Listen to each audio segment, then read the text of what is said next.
આજે જામનગર ખાતે ગોપાલભાઈ ઇટાલિયાની જાહેર સભામાં એક વ્યક્તિ દ્વારા એમના પર જૂતો મારીને હુમલો કરવામાં આવ્યો છે, જેનો અમે સખત શબ્દોમાં નિંદા કરીએ છીએ અને વખોડી કાઢીએ છીએ। ગોપાલભાઈ ઇટાલિયા અમારા ધારાસભ્ય છે, લોકપ્રિય નેતા છે અને આમ આદમી પાર્ટી એ ગુજરાતના તમામ વર્ગના લોકો માટે આજે અવાજ બની રહી છે।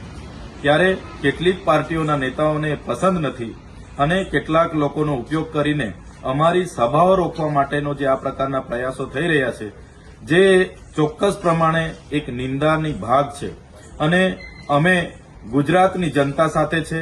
આવી રીતના અમારા લોકો પર હુમલાઓ અમે કોઈ પણ ભોગે સાખી નહીં લઈએ અને ગુજરાતની જનતા માટે અમે લડીએ છીએ અને લડતા રહીશું।